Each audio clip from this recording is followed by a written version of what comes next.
ورحمة الله. عاملين ايه؟ ان شاء الله يا رب تكونوا بخير. وحشتونا جدا جدا جدا. قبل اي حاجة متنسوش تشتركوا في القناة وتفعلوا زر الجرس عشان يوصلكوا كل جديد. النهاردة كده قبل ما نبدأ طبعا نسمي الله ونصلي على الرسول، هعمل معاكم القرص اللي هي القراقيش. معانا كده دلوقتي اهو زي ما انتوا شايفين 4 كيلو دقيق محطوط عليهم رشة ملح.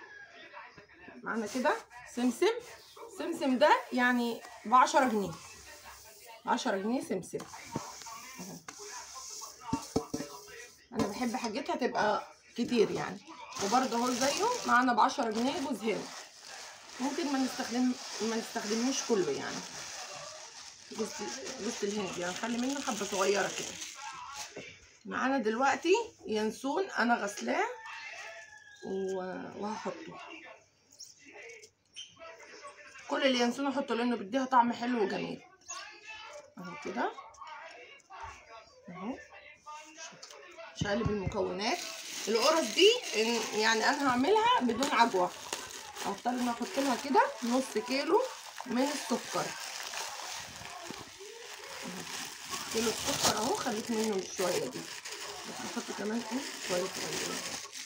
معانا لل4 كيلو كيس بيكنج باودر اهو. لا هناخد من الكيس التاني يعني على طرف المعلقه كده اهو، على طرف المعلقه حاجه بسيطه اهو. ونحط معلقه كبيره خميره، هو كيس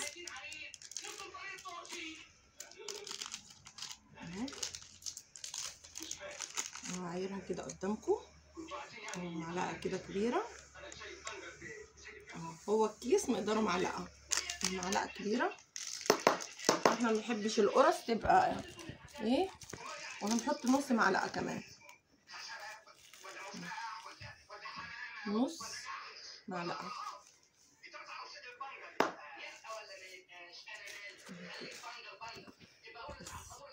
هبدأ ايه هقلب كل ده مع بعض كده.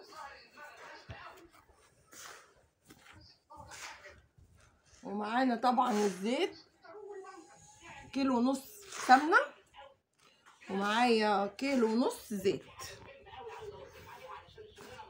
ولو احتاجت تاني هنحط لها بس. والزيت انا مسيحاها والسمنه يعني ايه ما يبقاش سخن قوي.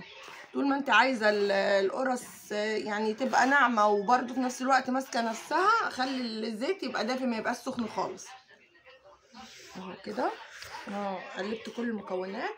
ننزل بالزيت الاول ونقول ايه بسم الله الرحمن الرحيم. امسكي المعلقه دي يا روانات اهو كده. بسم الله. يعني الزيت يبقى دافي شويه كده. هو كده كده الدقيق هيخليه يبرد يعني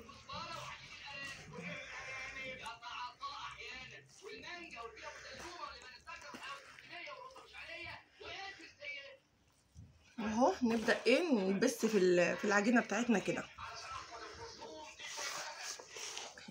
بسم الله الرحمن الرحيم. اللهم صل وسلم على سيدنا محمد.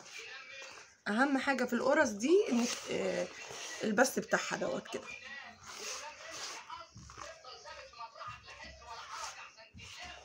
لما زيتها والسمنه بتاعتها يبقوا مظبوطين ويبقوا كتير كده بتطلع طريه وماسكه نفسها كده.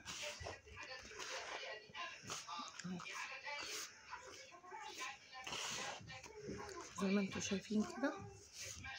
هلف المعجن كده وانزل على الحته اللي لسه كلها دقيق برضو بايه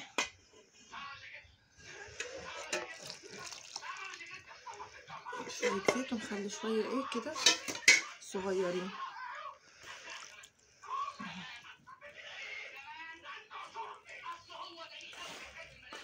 الزيت سخن شويه يعني، مجرد ما بتقلب في الدقيق بيبرد اهو كده. نقول بسم الله الرحمن الرحيم كده.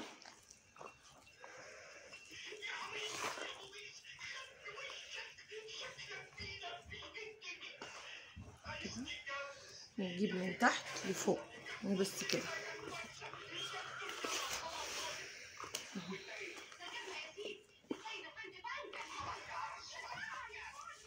وهبس كده يعني وهخلص بس وهوريكم شكلها النهائي قبل ما نحط الميه عليها. استنوني. وكده خلصنا البس معاكم اهو. حطينا كل كميه الزيت. بصوا مفرول ازاي. ومعاكم دلوقتي هبدا احط الميه بالتدريج. بسم الله الرحمن الرحيم. كده ميه دافيه يا جماعه. انا مش هحط لبن علشان دي هتقعد عندي فتره. اللبن بتحطيه لو ان انت هتاكليه بسرعه. كده كده نعمل كده بس.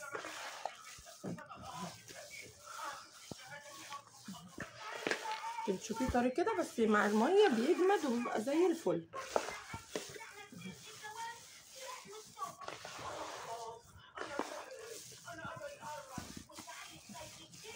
ده رقيش كده بتبقى جميله مع كوبايه شاي بلبن الصبح. تعشي بيها برضو جميله.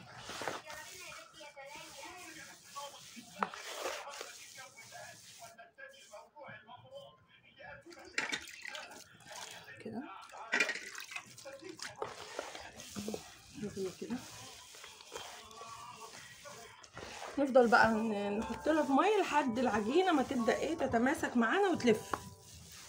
تبقى عجينه طريه في ايدينا يعني. انت بتعرفيها بالنظر بتاعك يعني. ممكن تاخد معاكي كيلو ميه، كيلو ونص، على حسب ما هي نوع الدقيق اللي انت بتستخدماه. واهم حاجه نوع الدقيق يبقى لكل الاغراض زي كده.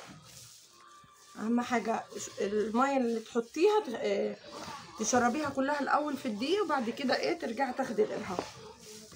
وهنكمل كده بنفس الطريقه لحد ما العجينه تخلص، وهوريكم شكلها النهائي عامل ازاي. استنوني. وبكده العجينه بتاعتنا جهزت وبقت زي الفل اهو كده. ونبدا فيها تقطيع كده. مش محتاجه والله ان احنا نفردها باي حاجه. هي زي العسل كده زي ما انتم شايفين. بس كده هي مش محتاجه.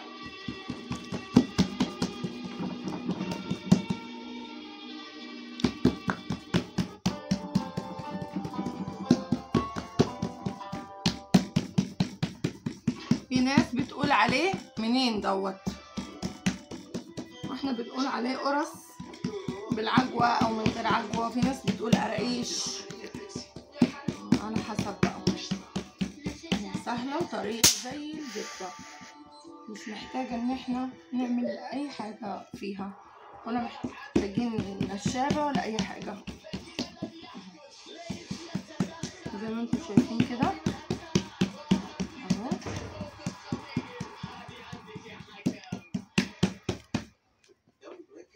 هقطع معاكم. متخلوش سمكها يبقى تخين قوي يعني.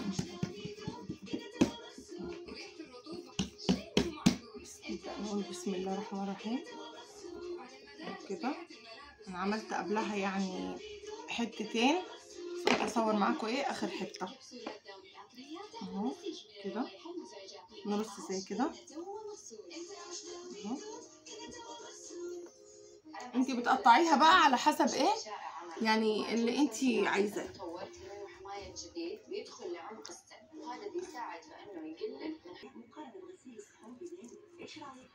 كده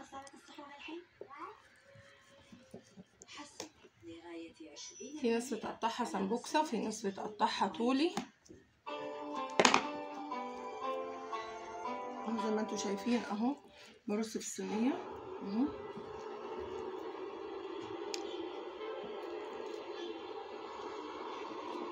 كده اهو.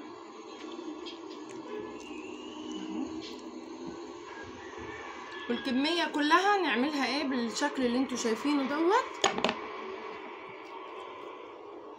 طبعا انا برص في الصينيه الكبيره دي علشان انا يعني قبل التصوير قلت اصور معاكم بس اخر حاجه يعني اهو زي ما انتم شايفين كده كل الكميه بنعملها بالشكل دوت. في كده بقى بتبقى ايه شكل كده مربع اهو، على حسب ما انتي بتحبي التقطيعه ديت. وهكمل معاكم بالشكل دوت وهوريكم شكلها النهائي بعد ما تطلع من الفرن. استنوني.